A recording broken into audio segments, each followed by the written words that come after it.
아빠, 당신은 정말 실패자예요. 아버지는 평생 진보한 무공의 그늘만 들이울 뿐 감히 현재를 직면할 수 없었다. 아버지는 영웅이 아니고 이 가족을 진흙탕으로 끌고 간 겁쟁이에 불과합니다. 겁쟁이? 너 같은 배은망덕한 딸을 키운 내가 비겁해. 나는 이 가족을 위해 평생을 바쳤는데 이것이 내가 나에게 은혜를 갚는 방법이야? 넌 내 인생에서 가장 큰 수치야. 영웅은 전장의 승리자일 뿐만 아니라 가장 가혹한 풍파로부터 가족을 보호할 줄 아는 사람이다. 근력이나 메달리스트 이야기가 아니라 고통과 실패, 무기력함을 극복하고 신성한 가치를 지키는 여정이다. 삶이 당신을 시련에 빠뜨릴 때 당신은 일어나서 당신의 가장 소중한 것을 위해 싸울 용기가 있습니까? 번화하지만 평온한 구석도 모자라지 않는 산업도시 평택에서 살고 일하는 강민호, 32입니다. 제가 추구하는 국방기술은 반제 직업이 아니라 아버지가 물려주신 유산을 이어가는 방식입니다. 아버지 간태산 대령은 용기와 책임감의 상징이었다. 30여 년 동안 그는 살을 내는 듯한 추위가 예상치 못한 위험과 함께했던 북쪽 국경을 지키며 젊음과 건강을 바쳤다. 가족이 포천 인근 군부대에서 살던 어린 시절이 아직도 그립다. 아버지가 오랜 기간 근무한 후 집으로 돌아올 때마다 어머니와 나는 밤새워 그를 기다리곤 했다. 내 눈에는 아버지가 진정한 영웅이다. 그는 눈사태나 바람이 많이 부는 밤에 직면했을 때 실수하면 그 대가는 목숨이 될 수 있다고 말했다. 그러나 아버지는 항상 평온한 표정을 지으시며 마치 그 위험들이 그의 삶의 작은 부분인 것처럼 하셨다. 몇 년 전 군대를 전역한 이후로 아버지는 더 이상 자신이 아닙니다.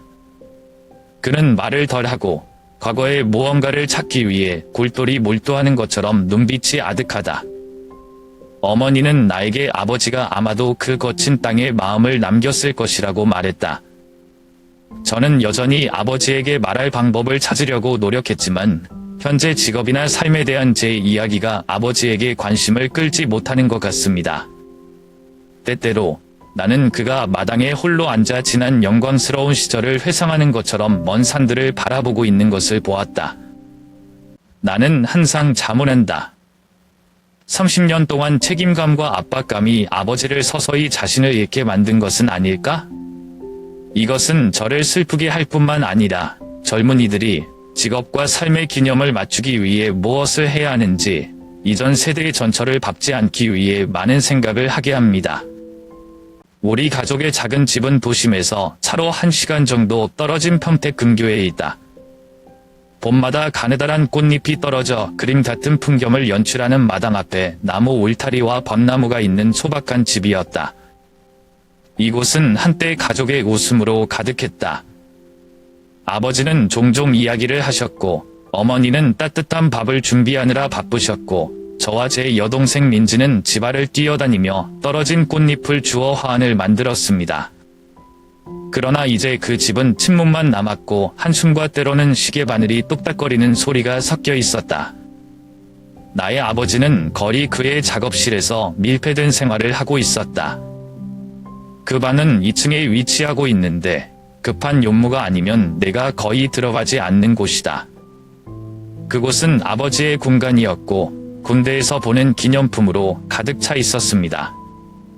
빛나는 메달은 시간이 지나면서 변색되고 오래된 지도들은 잘 포장되어 있고 특히 아버지와 동료들이 국경에서 찍은 사진입니다. 나는 그 반이 아버지의 영웅적인 기억을 간직하고 있는 곳이라고 생각했지만 날이 갈수록 그것은 마치 새 장과 같아서 그를 놓칠 수 없는 기억 속에 가두었다. 한 번은 문틈으로 슬쩍 들여다보니 아버지가 은메달을 손에 들고 있었다. 그의 눈은 젖어 있는 것 같았는데 나는 그 강한 남자에게서 본 적이 없다. 그 메달이 무슨 사연과 얽혀 있는지 자문하지 않을 수 없다. 나중에 어머니의 말을 통해 1995년 겨울 격렬한 몸싸움을 벌인 끝에 아버지가 받은 메달이라는 것을 알게 됐다. 아버지는 진지 한가운데서 중상을 입었을 때 전후 한 명을 살려냈다. 하지만 그 팀 동료인 이상호 씨는 불과 몇 달 후에 또 다른 임무에서 희생되었다. 아버지는 결코 이 이야기를 꺼내지 않으셨지만 저는 그것이 그의 가장 큰 고통 중 하나라고 생각합니다. 몇 달 전 어느 날 저녁, 아버지 방에서 갑자기 부서지는 소리가 들렸다. 내가 뛰어 올라갔을 때 방의 문이 활짝 열렸다. 아버지가 방 한가운데에 서서 바닥에 흩어져 있는 액자의 파편들이 있었다. 그는 아무 말도 하지 않고 고개를 숙여 유리 조각을 집어들고 손을 떨었다. 나는 다라가 그를 도우려고 했지만 아버지는 갑자기 만지지 마, 라고 말했다. 아버지의 잘못입니다.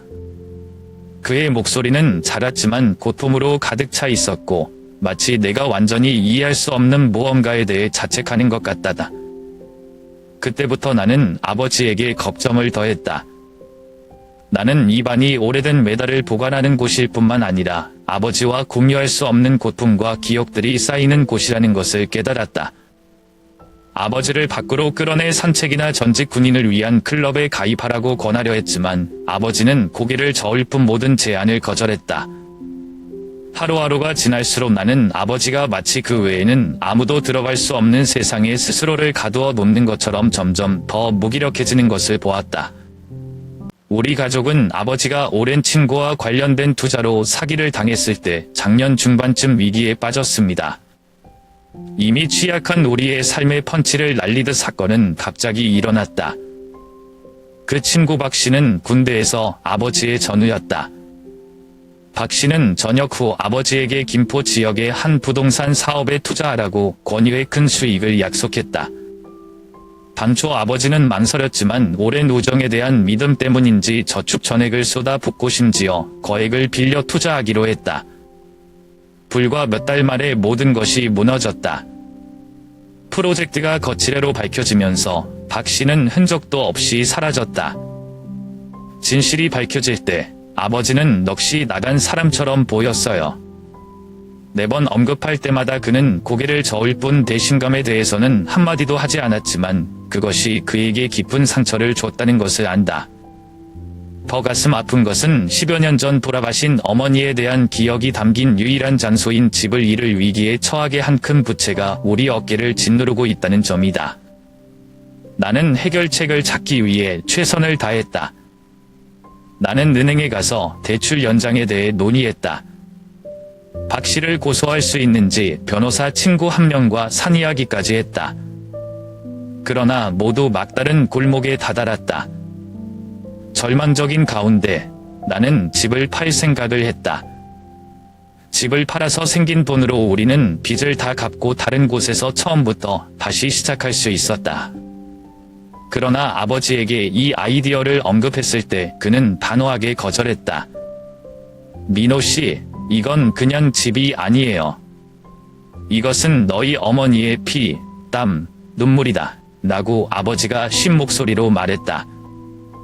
나는 할아버지가 어머니에 대해 언급하는 것을 듣고 몸을 움츠렸다. 그가 수년 만에 그녀를 언급한 것은 드문 일이다. 분명히 기억하는데 우리 엄마는 이 보금자리를 짓는데 일생을 바쳤다. 할머니는 아침부터 저녁까지 열심히 일하셨고 가르치는 일부터 지역 도서관에서 아르바이트까지 하셨고 단지 우리의 미래를 위해 한 푼도 모으지 않으셨다. 집의 모든 벽돌, 모든 물은 그녀의 흔적을 가지고 있다. 집의 중요성을 이해하더라도 나는 여전히 화가 나지 않을 수 없다. 아빠, 우리가 빚을 갚지 않으면 그들은 집을 조일 거예요. 엄마도 우리가 이렇게 빚지고 사는 걸 원치 않을 거야. 저는 평소보다 더 큰 소리로 말했는데 그때 처음으로 아버지가 정말 화가 나셨다는 것을 알았습니다. 그는 탁자를 3개 내려쳐서 나를 놀라게 했다. 민호야, 너 이해가 안 돼. 너희 어머니는 이곳을 위해 일생을 바쳤다. 이 집을 사람들이 가져가도록 놔두느니 차라리 모든 것을 잃는 게 낫다. 그 논쟁은 아버지와 나의 관계에 균열을 남겼다.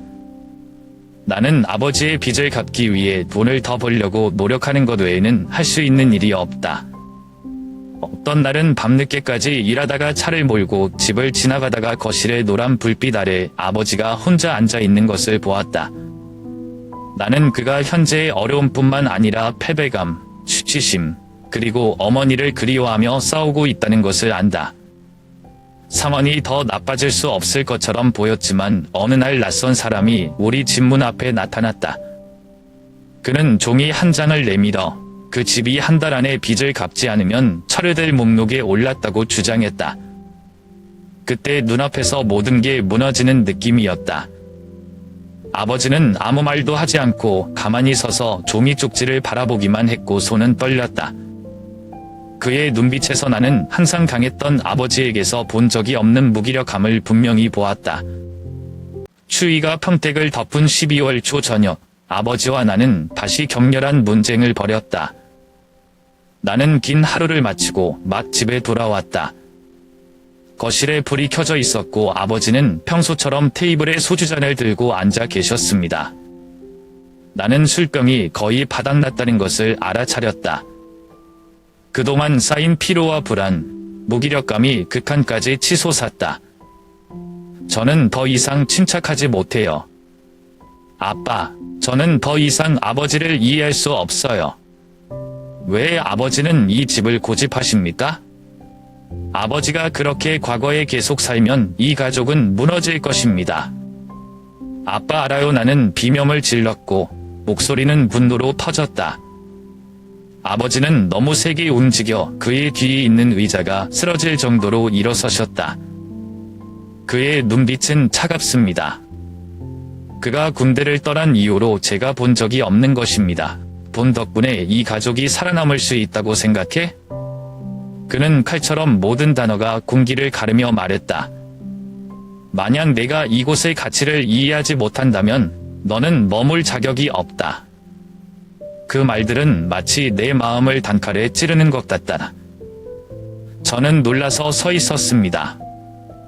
아버지로부터 밀려난 느낌이었죠.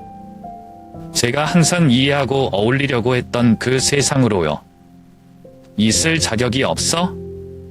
나는 그 말을 반복했고 목소리가 점점 작아져 거의 목이 메었다. 이 집은 내가 자란 곳이고 어머니에 대한 아름다운 기억이 많이 쌓인 곳이다. 그러나 이제 아버지는 내가 자격이 없다고 말했다. 밤하늘 공기가 너무 답답해져서 나는 숨이 막힐 지경이었다. 나는 더 이상 참을 수 없어 몸을 돌려 집을 나갔다. 밖에는 살을 내는 듯한 찬바람이 불었고 살갗은 아플 정도로 추웠지만 가슴 속에서 맴돌던 폭풍우를 진정시킬 수는 없었다. 나는 동네 주거의 거리를 배회하며 마음을 가라앉힐 수 있는 구석을 찾으려고 노력했다. 집 근처 카페로 이어지는 작은 길을 따라 걷다가 어머니의 절친한 친구 김지은 씨를 우연히 만났다. 지은 씨는 어머니가 이 가정을 꾸리기 위해 청춘을 바치는 것을 목격한 사람이다. 그녀는 내가 그런 상태에 있는 것을 보고 서둘러 나를 가게로 끌고 가서 따뜻한 차 한 잔을 주문하고 이야기를 물었다. 너희 아버지가 왜 그렇게 이 집을 지키려고 했는지 알아? 그녀는 엄숙하면서도 긍정적인 눈빛으로 물었다. 제가 고개를 져자 할머니는 제가 들어본 적이 없는 이야기를 해주셨습니다. 어머니가 돌아가시기 전에 그녀는 이 집이 아이들을 위해 간직하고 싶은 유일한 것이라고 아버지에게 말했습니다. 그것은 단지 머물 곳이 아니라 어머니와 딸이 정성을 쏟고 그녀가 가졌던 모든 희망과 꿈을 간직하고 있는 곳이다. 아버지는 자신을 위해서가 아니라 어머니와의 약속 때문에 이 집을 지켰습니다. 나는 조용했다. 지은 할머니의 말은 아버지의 결정에서 본 적이 없는 구석을 깨닫게 했다. 하지만 동시에 대화하고 서로를 이해하는 우리 둘의 무능함 때문에 고통스럽기도 하다. 집에 돌아왔을 때 나는 아버지가 여전히 창밖을 내다보고 앉아 있는 것을 보았다. 노란 불빛 아래서 그의 얼굴은 실제 나이보다 훨씬 늙어 보였다. 무슨 말을 하고 싶은데 목이 메여. 이성과 감정 사이의 싸움은 아직 남아 있습니다. 그리고 제가 아는 한 공통의 목소리를 찾으려면 아마도 한 가지 이상의 대화가 필요할 것입니다. 하지만 지금 당장은 아버지 옆에 앉아 제가 아직 여기 있고 항상 아버지 아들이라는 것을 아시고 싶을 뿐입니다. 그 긴장된 저녁이 있은 지 며칠 후 아버지는 갑자기 온 가족을 놀라게 한 것을 발표했습니다. 그는 서울에서 열리는 자선 마라톤 대회에 참가하기로 결정했다. 저는 제 귀를 믿지 않아요. 국경에 있을 때 눈사태로 심하게 다쳤던 다리를 가진 60대 남자가 마라톤을 뛰고 싶어 할까? 나는 즉시 항의했다. 아버지는 무슨 생각을 하고 계세요? 현재의 건강 상태로는 아버지는 달리실 수 없습니다. 나는 침착하려고 노력했지만 근심을 숨길 수 없었다고 말했다. 그러나 계모인 박미숙 씨는 아버지의 결정을 지지했다. 민호 씨, 이렇게 하게 해주세요. 때로는 아무도 이유를 이해하지 못하더라도 자신의 가치를 증명할 기회가 필요합니다. 라고 그녀는 차분하지만 은밀한 목소리로 말했습니다. 이런 상황에서 반 여사가 아버지 편인 방식이 마음에 들지 않는다. 어머니가 돌아가신 후 우리 삶에 들어왔을 때부터 나는 줄곧 할머니와 거리를 두었다. 그녀가 잘해주지 않아서가 아니라 나는 그녀가 어머니를 대신할 수 없다고 느꼈기 때문이다. 하지만 이번에는 반 여사가 일리가 있는 것 같다. 아버지는 그 어느 때보다 진지하신 것 같아요. 그는 심지어 겨울에 살을 내는 추위에도 불구하고 내일 아침 집 근처 공원 주변에서 일찍 일어나고 조깅하기 시작했다. 어느 날 아침, 저는 아버지를 따라가기로 결심했습니다. 나는 아무 말도 하지 않고 뒤에서 그를 지켜보기만 했다. 아버지의 걸음걸이는 예전만큼 강하지 않았지만 마치 이 경주가 그의 남은 인생의 가장 큰 목표인 것처럼 그의 눈빛은 확고했다. 집에 도착했을 때 저는 솔직하게 물었습니다. 왜 아버지가 이런 짓을 했을까요? 아버지의 건강이 허락하지 않을 때 그럴 가치가 있습니다. 아버지는 멈춰서서 저에게 고개를 돌리며 말씀하셨죠. 민호야, 너 자신을 위해서 이러는 게 아니야.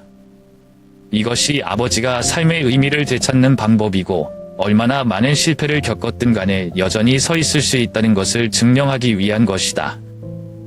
그리고 무엇보다도 이게 내 엄마가 아빠가 해줬으면 하는 거야. 그녀는 항상 우리가 앞으로 나아갈 수 없다면 과거에 갇혀 있을 것이라고 말했다. 아버지의 그 말은 나로 하여금 자기도 모르게 침묵하게 했다. 저는 어머니가 어려움을 극복하셨을 때 어떻게 아버지와 저를 앞으로 나아가게 하셨는지에 대한 이야기를 떠올렸습니다. 혹시 아버지는 제가 여태껏 깨닫지 못했던 어머니의 마지막 메시지를 이행하려고 노력하시나요? 경주의 날이 되자 우리 가족은 모두 서울로 향했다. 이곳의 분위기는 활기찬 젊은이부터 아버지처럼 나이 많은 사람들에 이르기까지 수백 명의 사람들이 참가하여 활기를 띠고 있다. 나는 군중 속에 서서 아버지가 출발하려는 사람들의 흐름에 동참하는 것을 지켜보았다. 호루라기가 울리기 시작했을 때 나는 뜻밖의 일이 기다리고 있을 줄은 몰랐다. 아버지는 약 5km를 달리다가 갑자기 멈춰서 몸을 구부려 다리를 껴안았다. 주변 사람들이 서둘러 달려왔지만 아버지는 도움이 필요 없다는 손짓을 했다. 그는 천천히 일어나서 고통으로 얼굴을 찌푸렸지만 계속 달렸다. 나는 더 이상 가만히 있을 수 없다. 나는 달려가 트랙에 합류하고 아버지 옆에서 달렸다. 아빠 뭐 하세요? 그렇게 무리하게 노력할 필요는 없어. 나는 화가 나기도 하고 걱정되기도 하면서 소리를 질렀다. 아버지는 나에게 돌아왔고 이마에 땀이 맺혔지만 눈빛은 확고했다. 민호 씨, 가끔은 고통스러워야 자신이 살아있다는 것을 알 수 있어요. 아빠 멈추지 않을 거야. 지금. 아버지의 고집 때문에 마음이 불편하지만 그 순간 자신만을 위해 뛰는 것이 아니라는 것을 이해한다. 그는 가족, 어머니, 그리고 저를 위해 달리고 있습니다. 아버지의 불굴은 내가 결코 제대로 본 적이 없는 것이다. 그래서 우리는 한 발짝, 한 발짝, 한 발짝, 한 발짝, 한 발짝, 한 발짝, 한 발짝, 한 발짝, 그치지 않고 달려갔습니다. 경주일이 드디어 다가왔고 서울의 새벽은 너무 추워서 공기 중에 숨결이 선명하게 보인다. 아버지는 검소해 보이는 짙은 파란색 운동복을 입고 나타났지만 군인 옷을 입은 사람의 독특한 기질을 드러냈다. 나는 멀리서 그가 다른 낡은 신발을 고치는 것을 지켜보았지만 마음은 걱정할 필요가 없었다. 몇 명의 총성이 울리자 모든 선수들은 앞으로 돌진하기 시작했다. 나는 아버지가 사람들의 흐름에 합류하고 걸음은 빠르지는 않지만 단호하게 달리고 과거의 무게를 다 가지고 현재에 대한 결단력을 다하는 것처럼 한 걸음씩 걷는 것을 보았다.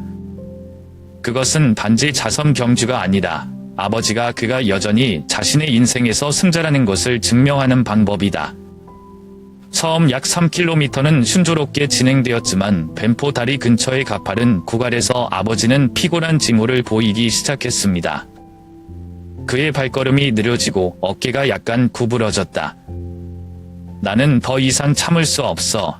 나는 달려가기로 결정했다.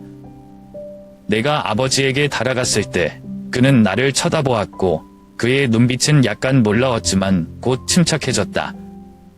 너는 아빠를 따라 달릴 필요가 없어. 민우, 이것은 아버지의 일입니다. 라고 그는 숨이 가쁘지만 결의의 참 목소리로 말했다. 아버지, 이것은 단지 아버지의 일이 아닙니다. 우리 가족은 모두 여기에 있고 아무도 떠나지 않아. 나는 그에게 달려가기 위해 호흡이 규칙적으로 유지되도록 노력하며 대답했다. 거리가 멀수록 날씨가 험악해진다. 갑자기 찬바람이 불어 얼굴과 손이 저렸다. 아버지는 계속 전진하셨지만 나는 그의 발걸음이 비틀거리기 시작했다는 것을 깨달았다. 8km 지점까지 아버지는 갑자기 멈춰서 한 손은 무릎에 매달리고 다른 손은 가슴을 꽉 잡았다. 주변 사람들의 흐름이 모두 멈추고 몇몇 사람들이 도움을 요청했지만 아버지는 괜찮다는 손짓만 했다. 자, 이제 그만하자. 건강이 중요하니까 나는 걱정에 가득 찬 목소리로 외쳤다. 아버지는 나에게 돌아섰고 얼굴은 춥고 피곤해서 붉어졌다. 민호야, 내가 표현하려고 이러는 것 같다? 아버지는 멈출 수 없었고 매번 걸음마다 아버지가 여전히 같이 있고 여전히 나아갈 수 있다는 스스로에게의 메시지였다.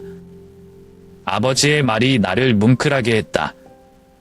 바로 그 순간 나는 아버지일 뿐만 아니라 너무 많은 고통을 겪었지만 여전히 앞으로 나아가기를 선택한 한 남자를 보았다.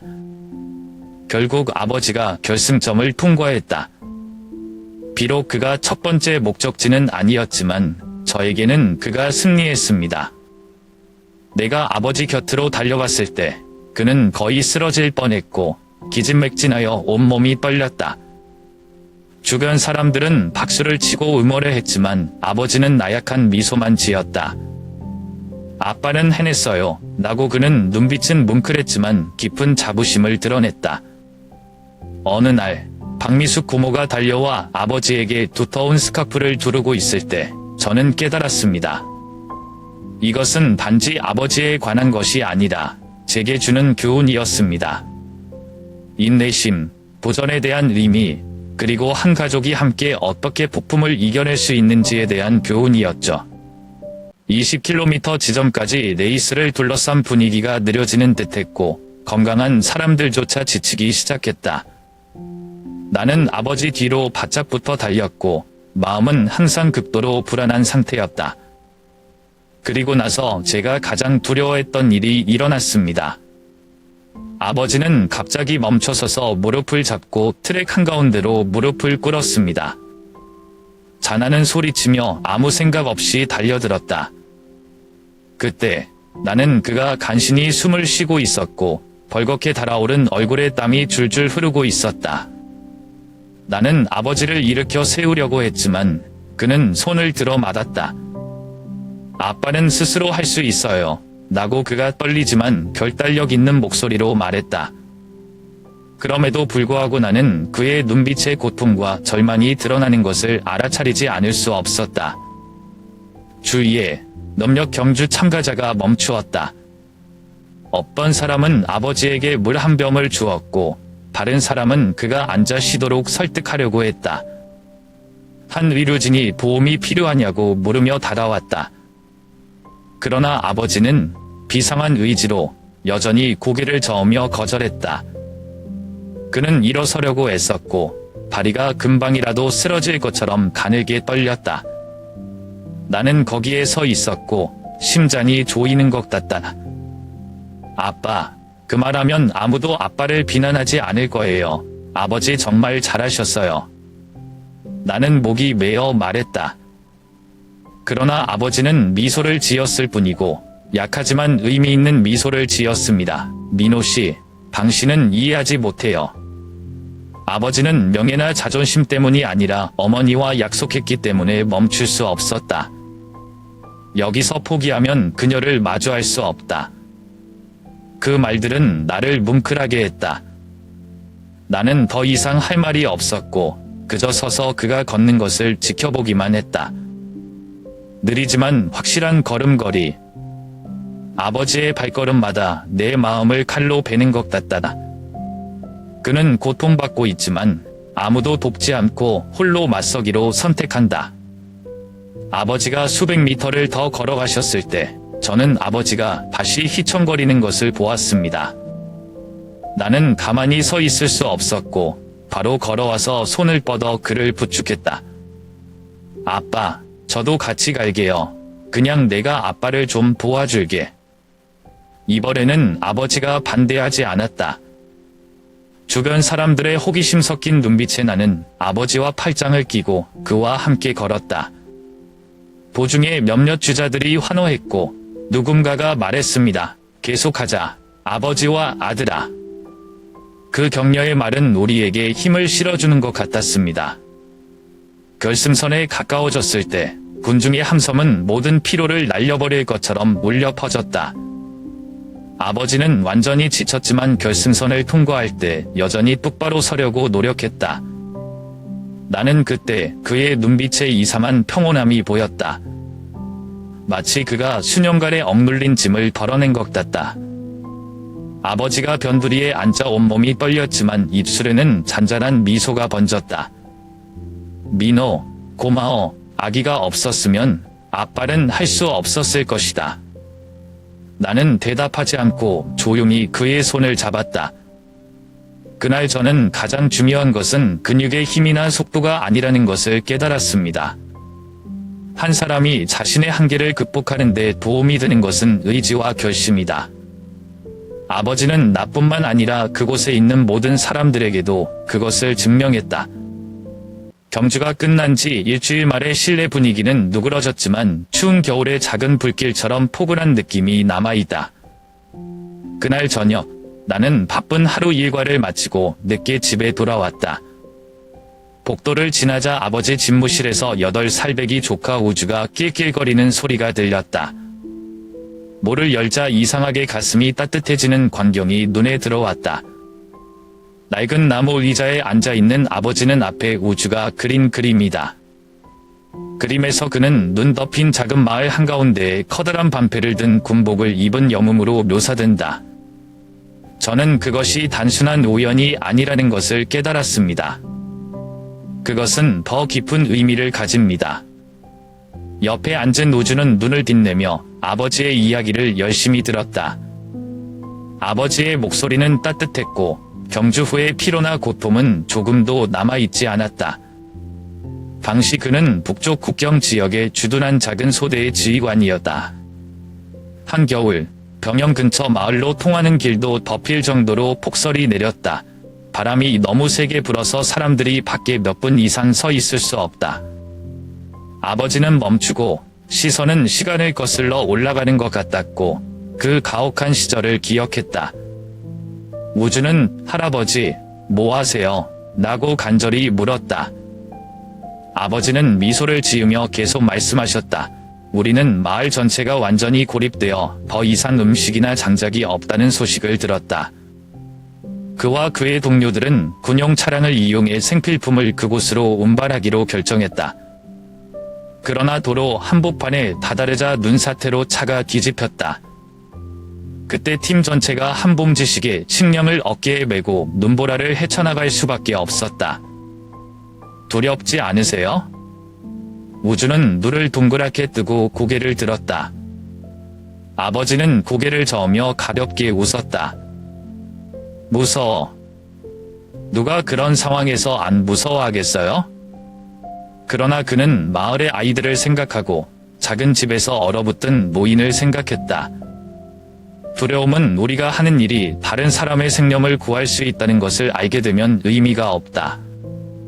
나는 이 순간을 깨고 싶지 않은 채 조용히 서 있었다.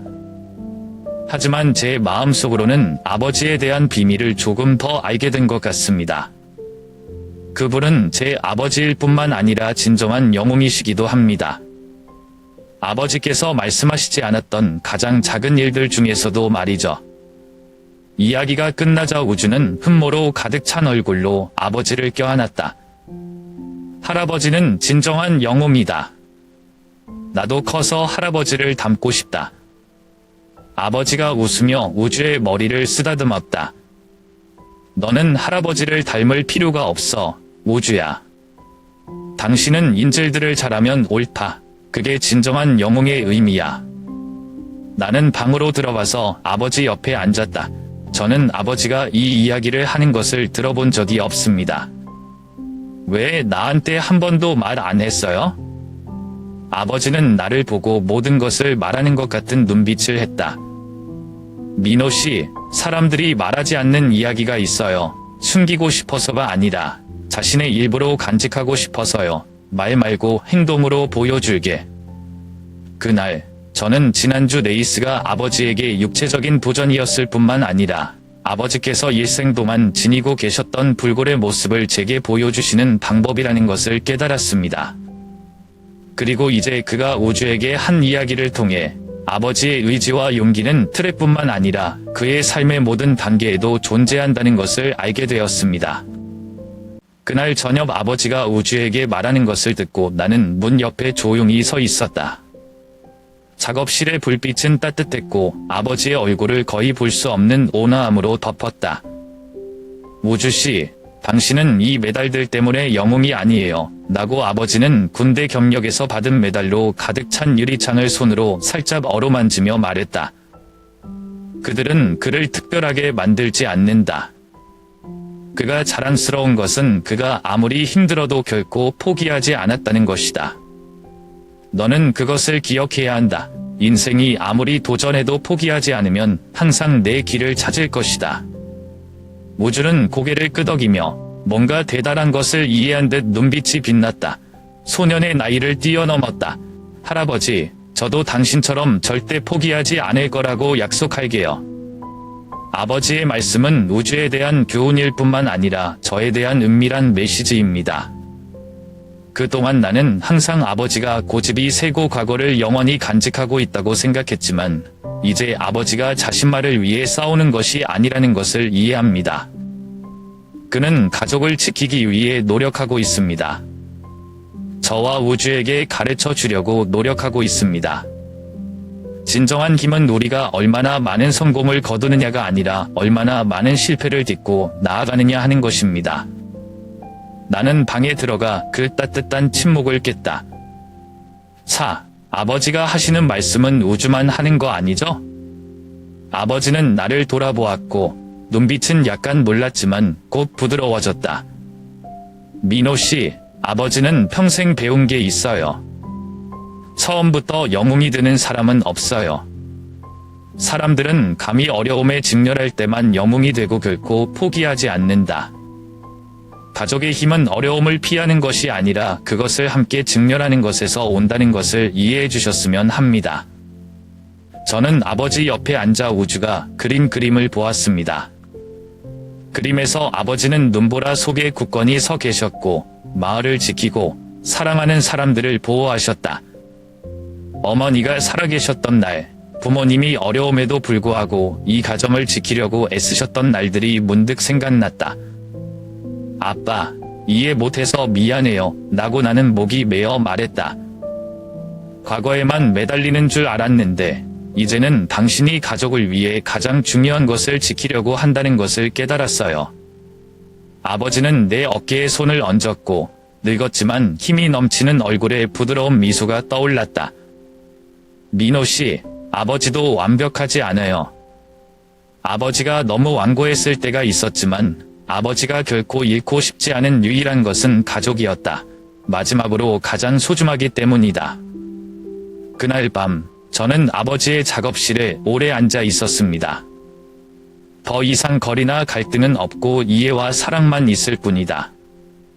저는 아버지가 참가했던 경주가 단지 육체적인 경주가 아니었음을 깨달았습니다.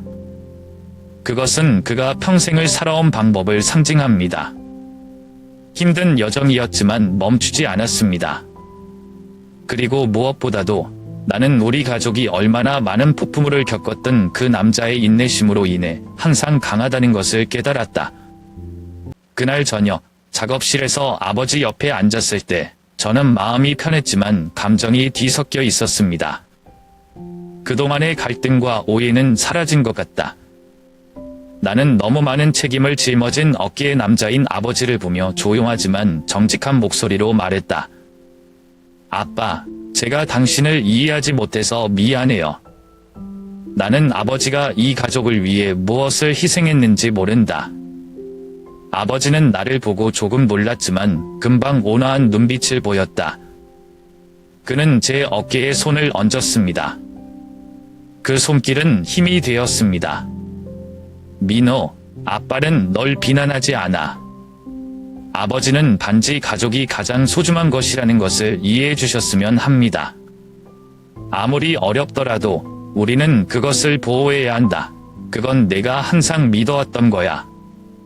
아버지의 말씀은 깊은 일깨워 주었고 저는 그가 집을 지키고 마라톤에 참가하고 자신의 기억을 이야기하기까지 하는 모든 일들이 가족을 보호하려는 욕망에서 비롯된다는 것을 깨달았습니다. 1년 후 모든 것이 점점 더 좋은 방향으로 변하는 것처럼 보였다. 아버지는 군 제대 후 쉬고 싶다는 이유로 거절했던 서울의 한 대형 방산회사에서 부회장을 맡기로 했다. 그러나 이번에는 자신을 증명하기 위해서가 아니라 수년 동안 쌓아온 유산을 계속할 준비가 되어 있다고 말했다. 아버지의 변화는 가족들에게 새로운 바람을 불러오는 것과 같다. 새 직책으로 그는 재정 안전뿐만 아니라 나와 우주에게 동기를 부여했다. 아버지는 더 이상 예전처럼 사무실에 계시지 않고 가족 활동에 자주 참여하세요. 주말마다 우리는 함께 저녁을 먹거나 게임을 하거나 때로는 함께 모여 앉아 사소한 삶의 이야기를 합니다. 기억에 남는 추억은 온 가족이 함께 집 근처 공원에 갔던 어느 가을 오후이다. 차우주와 함께 축구를 한다. 아버지를 보니 전혀 다른 모습이 보였다. 더 이상 무거운 눈빛을 가진 남자가 아니라 가족과 함께 있는 매 순간을 즐기는 즐거운 아버지였다. 그러나 삶이 항상 쉬운 것은 아니다. 한때 아버지의 회사는 방위 계약과 관련된 큰 소송에 직면했다. 나는 그가 여러 밤 늦게까지 깨어있는 것을 보았고 압박감에 눈이 다크서클이 있었다. 그러나 이전과 달리 그는 자신을 침묵 속에 가두지 않았다. 그는 저와 미숙 이모에게 그 어려움을 털어놓았습니다. 가족은 아버지의 가장 큰 버팀목입니다. 라고 그는 말했고 그 말들은 그가 정말로 변했다는 것을 깨닫게 해주었습니다. 시간이 흐르면서 아버지와 나는 단지 아버지와 아들이 아니라 친구처럼 되었다. 우리는 함께 어려움을 해결하고 기쁨을 함께 나눈다. 우주는 항상 존경하는 할아버지의 모습으로 자랐습니다. 가족의 가치에 대한 강박관념에 대한 교훈은 언제나 저와 제 아들을 따라다니며 소중한 짐이 될 것이라는 것을 알았습니다. 어느 날 저녁, 온 가족이 식탁에 모였을 때 아버지는 갑자기 민호야, 항상 내 곁에 있어줘서 고마워. 자식이 없으면 이 모든 것을 극복할 수 있을지 확신이 서지 않는다. 나는 미소를 지으며 대답했다. 아빠, 이 가족은 아버지 덕분에 존재해요. 나는 단지 아버지가 시작한 일을 계속하는 법을 배우고 있다. 아버지의 눈빛이 밝아졌고 처음으로 아버지가 정말 행복해하는 것을 보았습니다. 우리 가족은 폭풍우를 겪었지만 지금은 가혹한 한겨울의 소나무처럼 그 어느 때보다 더 강하고 친밀합니다. 어느 봄날 아침, 첫 햇살이 창문으로 스며들었을 때 아버지와 나는 현관에 앉아 차를 마셨다. 신선한 공기, 마당 앞 나무에서 나는 자두꽃 향기가 은은히 풍겨 모든 것을 평온하게 만들었다. 하지만 그날 아버지의 눈빛이 뭔가 이상하다는 걸 깨달았어요. 마치 중요한 말을 하려는 것처럼요. 민호. 아버지는 목청을 가다듬고 먼 눈으로 앞길을 바라보았다. 삶은 실패를 피하는 것이 아니라 4번 넘어진 후에 일어서는 법을 배우는 것이다. 영원히 잊지 말자. 그 말들은 가볍지만 무거운 선언문처럼 울려 퍼졌다. 보이지 않는 힘에 의해 마음이 조이는 것 같은 아버지를 바라보았다. 지난 몇 년 동안 아버지는 말로만 나를 가르친 것이 아니라 그의 행동이야말로 가장 분명한 교훈이었다. 그의 아버지는 그가 상실과 실패에 직면하는 것에서부터 그가 모든 어려운 길을 극복하는 방법까지 불굴의 의지가 인생에서 가장 중요하다는 것을 증명했다. 나는 무슨 말을 하려고 했지만 아버지는 일어서서 내 어깨를 툭툭 쳤다. 그는 정장을 차려입고 중요한 회의에 참석하기 위해 서울에 갈 준비를 했다. 오늘은 아버지가 지난 몇 달 동안 열심히 연구한 국방 시스템 개선 프로젝트를 공식적으로 발표하는 날이다. 나는 아버지를 따라 대문까지 가서 큰 거리로 이어지는 긴 길을 한 걸음 한 걸음 든든히 걸어가는 아버지를 바라보았다. 아버지의 뒷모습은 나이 때문에 약간 슈갑이 채워졌지만 여전히 강하고 확고함을 풍긴다. 그 순간 내 마음은 뿌듯함으로 가득 찼다. 그러나 그날은 예상치 못한 사건을 가져왔다. 점호쯤 아버지의 직장 동료로부터 전화를 받았다. 밧줄 너머의 목소리는 다급했다. 민호, 내 아버지는 서울로 가는 길에 사고를 당했어. 그는 지금 중앙병원에 입원해 있다. 나는 사무실 밖으로 뛰쳐나갔고 가슴에는 공포감이 엄습했다. 병원으로 가는 길에 일련의 생각들이 떠올랐다. 아버지는 괜찮으십니까? 이 사고가 더 이상 좋지 않은 당신의 건강에 영향을 미칠까요? 도착했을 때 나는 아버지가 병상에 누워 오른손에 붕대를 감고 이마에 몇 군데 긁힌 자국을 보았다. 그는 여전히 깨어 있었지만 분명히 충돌로 인해 그를 피곤하게 만들었다. 나는 안도의 한숨을 내쉬었지만 화를 참지 못했다. 자, 왜 아버지 스스로 모든 것을 해야 합니까? 내가 도울 수 있다고 했잖아. 나는 다른 간호사와 환자 가족의 시선을 신경 쓰지 않고 비난의 말을 꺼냈다. 아버지는 나를 보고 약하지만 의미심장한 미소가 그의 얼굴에 떠올랐다. 민호, 이건 내 잘못이 아니야. 사고는 아무도 원하지 않는 일이지만 아버지는 아버지가 옳다고 믿는 일을 하셨다. 그리고 알다시피 실패는 이러한 상처에서 오는 것이 아니라 우리가 노력하지 않는 것에서 오는 것이다. 나는 조용했고 화가 나면서도 감탄했다. 병상에 누워 있어도 아버지는 절대 포기하지 않는 불굴과 정신을 지켰다. 며칠간의 치료 후 아버지는 한쪽 팔에 붕대를 감고 퇴원했다. 그러나 나를 놀라게 한 것은 그가 오랫동안 쉬지 않았다는 것이다. 며칠 후 아버지는 회사로 돌아가 이전보다 더 큰 결심으로 일을 계속했습니다. 그의 프로젝트는 성공했을 뿐만 아니라 광범위한 지지를 얻었으며 국방 산업의 중요한 전환점이 되었다. 회사 본사에서 열린 기념식에서 아버지가 영예의 단상에 서 있는 것을 보고 나는 갑자기 한 가지를 깨달았다. 아버지는 단지 아버지, 군인, 지도자가 아닙니다. 그는 의지의 상징이었고 내가 끈기와 책임감에 대해 배울 수 있는 모범이었다. 그리고 마음속 깊이 저는 아버지가 나라의 영웅일 뿐만 아니라 우리 가족의 영원한 영웅이라는 것을 알고 있습니다.